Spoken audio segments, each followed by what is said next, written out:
Lexi Hall's role was singular but important. Make Paige Buer work for every attempt. She chased over screens, contested angles, and disrupted passing lanes. Hull didn't score, but her defensive focus in the middle of the fourth slowed Dallas just enough to keep the momentum in Indiana's favor. This was not the story of one player going supernova. It was everybody doing exactly what the moment demanded. Indiana outscored Dallas 25-4 in the fourth quarter, earning themselves a legitimate shot to win despite missing their entire point guard rotation. That's why what happened in the closing seconds stung more. They had built the platform for a statement win only to... Here's Cunningham. Off to Boston. Boston turns the corner, spinning inside and laying it in.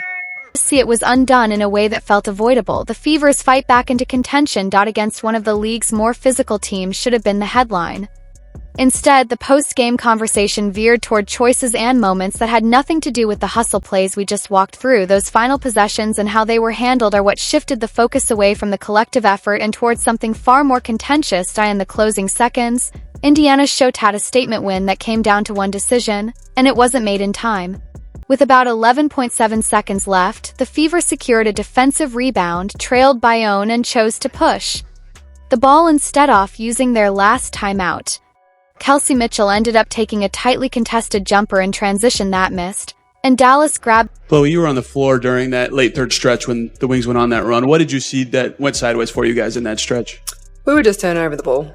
I mean, yeah, as I said, the 17 turnovers, and I think we just didn't match their physicality, and, we needed to clean it up, and I think that's what happened in the fourth when the girls come in and they really looked after the ball and, shared the ball in offensively, and I think that's how we got into more of a groove. It really started defensively, and in that third, we just let it slide. They had way too many, points off our turnovers. The rebound, Stephanie White stopped play with just 1.7 seconds on the clock. Far too Latito drop anything meaningful afterwards, she admitted. I probably should have used it at the 3-second mark. A rare public acknowledgement from a coach owning a tactical mistake in a critical moment. That split-second hesitation was the kind of detail that can decide a season's trajectory, but clock management wasn't the only storyline. Officiating became just as much a part of the conversation because there were concrete high-impact moments that left the Fever fuming. One came in the fourth quarter when Aliyah Boston fought for position under the rim and the Dallas center clamped her arm. Instead of calling a hold or a foul on, Dallas officials whistled Boston.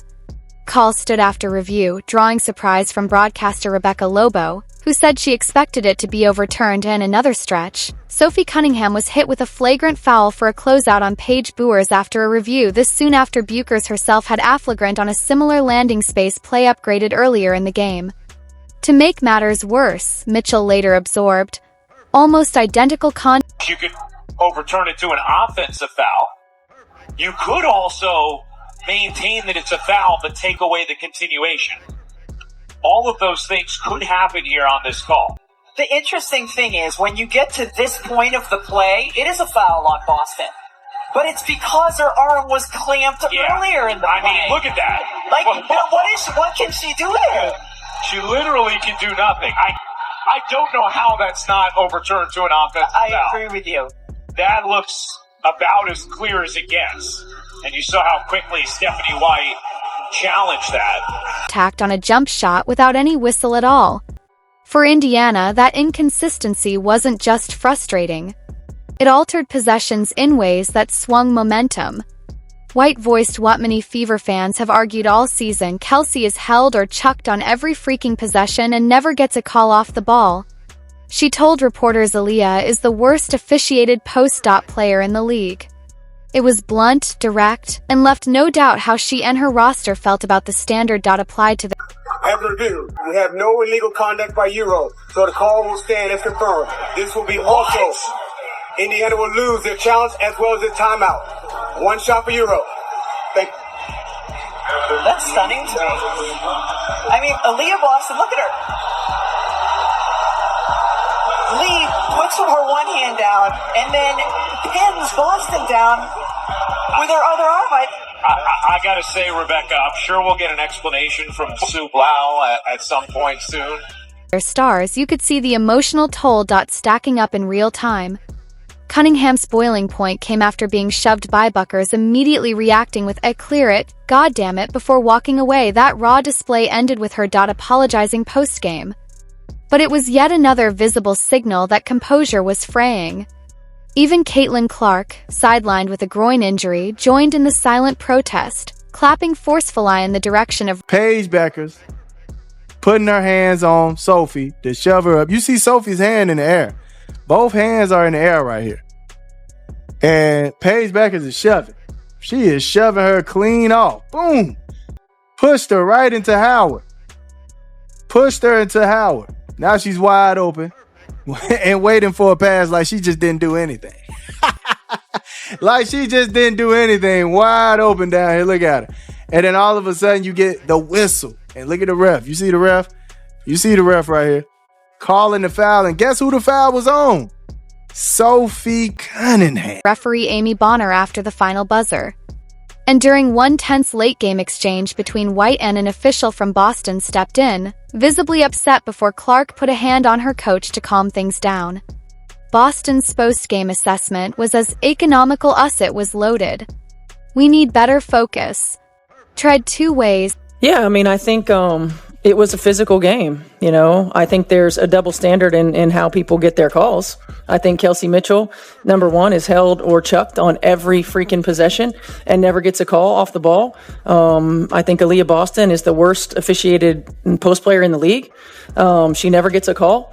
And you know, there's a double standard there, certainly. But you know, again, if it's going to be physical and you're gonna allow us to be physical, then allow both teams to be physical. If you're going to call the holds and you're going to call the chucks, and you're going to then call it both ways. So I mean, I think that we've been pretty consistent in what we're asking for, and I didn't feel like it was consistent, especially for those two. I think you could call a foul every time down the floor for those two. Part self-critique, part reflection on a night where external chaos threw them off rhythm.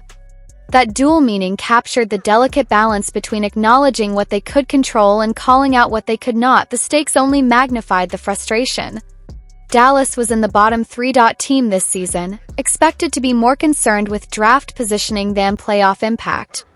Indiana needed the WNBA to steady themselves in the standings. Instead, they slid to 6th, tightening the postseason race with only a handful of games left.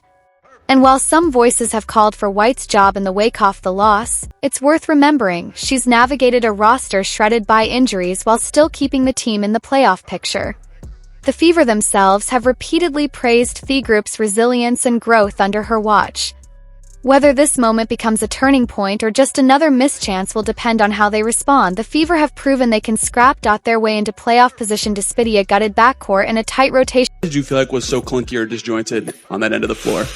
I think it got better as the game went on, but I think just starting, I think the physicality level was a little bit different on both sides of the ball, and but for us, really, I think it's got to be our focus. Like, we got to make sure that we're connected on that end, making sure that we're in the right places for passes, and just being more conscious of us having that ball. Caitlin Clark is still rehabbing and not yet in practice, but the team expects her back within weeks.